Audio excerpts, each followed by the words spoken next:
Hi everyone, it's your favourite Atomic Blonde here, back on this bank holiday weekend here in the UK. Hope you're all having a good weekend. So, as promised yesterday, I went to go see Thunderbolts. So, obviously, members of the channel know I'd been looking forward to going and seeing Thunderbolts. It looked like from the trailers that it was going to be fun. Then we got the A24 version of the trailer, but it looked much more upbeat, a bit more fun than what we had been getting from Marvel. But then, as ever, the reviews started coming out, and there was talk about mental health issues and depression, and I was like, well, that sounds like a barrel of laughs. Can't wait to go now. Yay. So I was a bit like, I was really looking forward to that. No, not so much. Then the actual reviews started coming out. And, the sort of people I normally look to, I kind of respect their reviews, that, they're authentic reviews. So it turns out to be a really Marmite film. So people like R&B, Paul Chatto, Court Black Garrett, Jeremy really liked the film, or liked the film, Nerderotic didn't like it, Az hated it, shocker, love you Az. Alan Ing, Chris Gore, Verbal Riot really, really didn't like the film. So at this point, I was like really intrigued to go see it. I was like, right, okay, we've got a complete mix of views, which I kind of love about the film, really. Ideally, you want a film to appeal to everybody, but it's such a very different takes on the film and what they enjoyed and didn't enjoy. So I was actually then at that point where I was quite intrigued to go see Thunderbolts. So, Thunderbolts. I think most people know this sort of story now. You got Yelena coming off the back of finding out that her sister's dead, the Black Widow's dead. And also Yelena was part of the Red Room program as well. So she's sort of a bit lost. She's now working for Madam Hydra, Valentina, mopping up her messes and taking people out. But she, from the very opening of the movie, there's a bit of a monologue where she's sort of talking and how she just kind of feels a bit empty, really. She doesn't feel fulfilled. Every day's the same. It's, she gets up, she murders some people, drinks, passes out, and around we go. So she's feeling like very unfulfilled, a bit lost. She'd reconnected with her sister and her family, and now she's kind of a bit of adrift. And as we go through the film, then we sort of see Bucky. He's like a fish out of water, as we learn in Brave New Worlds. He's now a senator, not a soldier, so he's trying to navigate the sort of political world. And Valentina has been impeached for dodgy dealings and testing on people. So the crux of this is that she's trying to cover her tracks. She wants all evidence of her dodgy dealings disappeared. So they can't find anything in the impeachment. This is where the rest of the cast come into it. So, like spoiler, not a big shocker, but Valentina basically has hired them all to kill each other. So basically they're the loose ends. They do all her dirty work. So like Yelena is tasked with killing Ghost Taskmaster, and John Walker to kill Yelena. So they all sort of wipe each other out, and Taskmaster to kill Walker, or something. No, Ghost to kill Walker, I think. Anyway, doesn't matter. You get the gist. So they all end up at this sort of secret location where the dodgiest last of the evidence is. They've all been told, say, to take one of the others out, and they're there to steal something. So this sort of fight ensues, and then they gradually realise quite quickly what's happened, and they've all been set up. Now, while this fighting's going on, they accidentally manage to hit some buttons on a casket thing, and we're introduced to Bob, who's played by Lewis Pullman, who's Bill Pullman's son. He's actually great in this. I really liked Bob's character. Just this sort of initially like this ordinary dude, but then we find out quite quickly that there's something, he's got some sort of powers, but we don't know exactly what. And he signed up for this medical trial, as way he describes it. It looks like he suffers from bipolar or something. But he's not 100%. He has these issues, and he signs up this experiment, and next thing you know, he's waking up in this place. So these circumstances basically bring these guys together, and then they have to escape, and that kind of sets the ball rolling. So when I saw that this film was 2 hours, just under 10 minutes, I was like, oh gosh, this is going to be a long Marvel film. Back in the day, when you saw the runtime like Endgame, you're like, great, it's like nothing was like the 3 hours was an Endgame. That means they're not rushing it. They're going to tie up all the loose ends. Looking forward to this, and more Marvel, the better. Prospect of over 2 hours of Marvel, I was like, okay.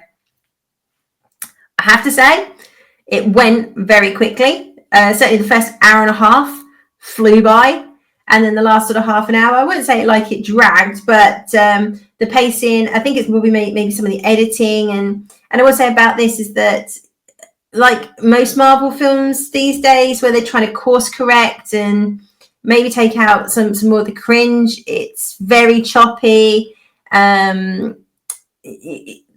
You can feel like a scene's not quite finished, and it kind of flips to the next. There's some really great moments in here, especially like with Yelena and her father, the David Harbour character. That like I say, that they we kind of know their background from Black Widow, if you were unfortunate enough to watch that.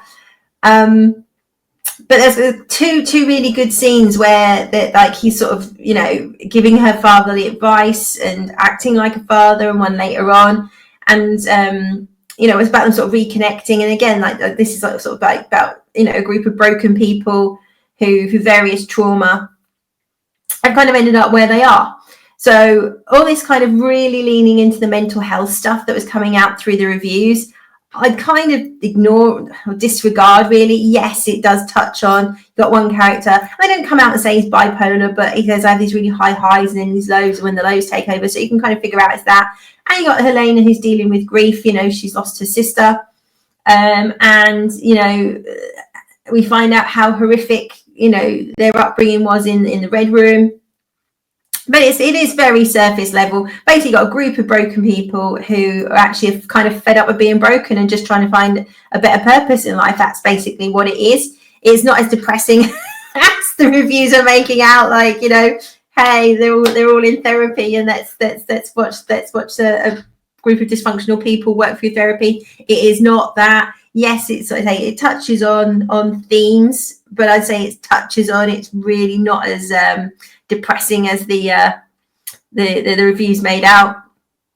So it's basically like how these guys are kind of sort of like looking for more purpose, something better, and I think the story delivers that quite well.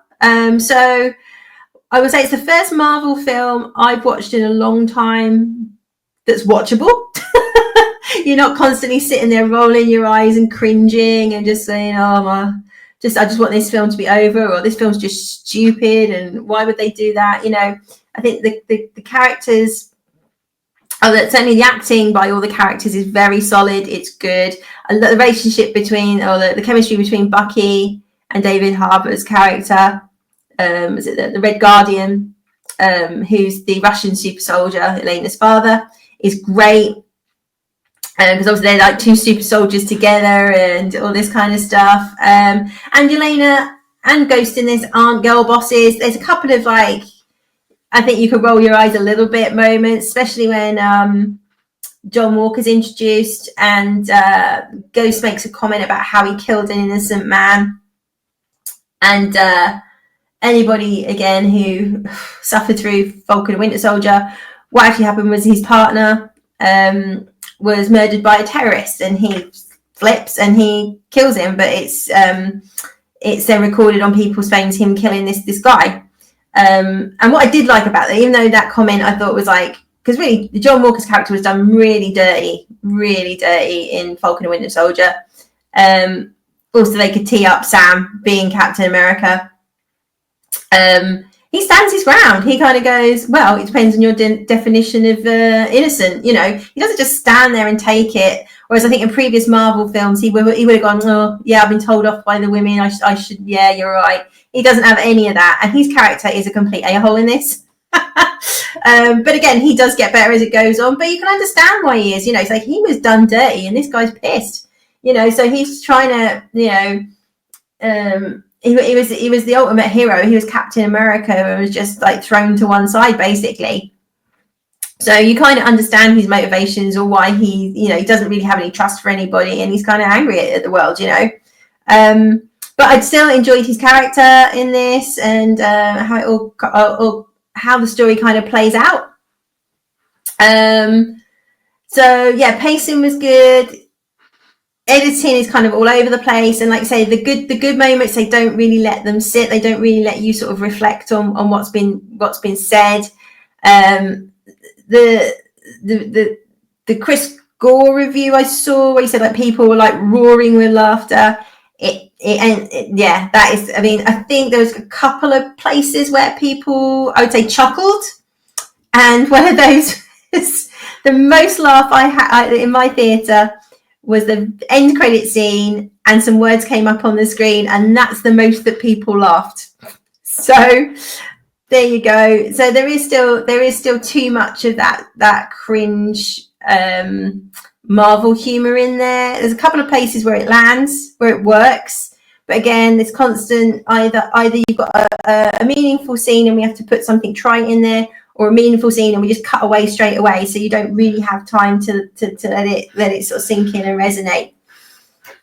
So, but I don't know if that is just due to having to do reshoots or cutting stuff out. Like I say, some of the scenes don't really feel complete, and the film just sort of kind of ends. So you kind of feel that there was definitely more dialogue or more stuff going on, but you know, but it does hang together. Like I say, it does hang together well. And I think if it was any longer, it would be getting a bit, you know.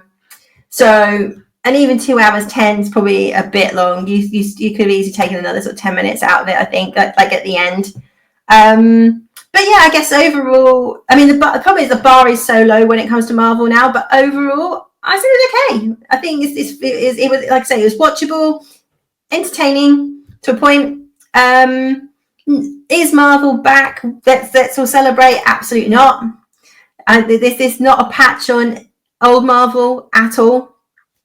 And like most Marvel films, especially with this cast actually, and the chemistry that the cast had, it's a massive wasted opportunity. I think if you had the old Marvel writing with this team, you could have had a really good film, You know, push it up to that R level. You could have had an amazing film here.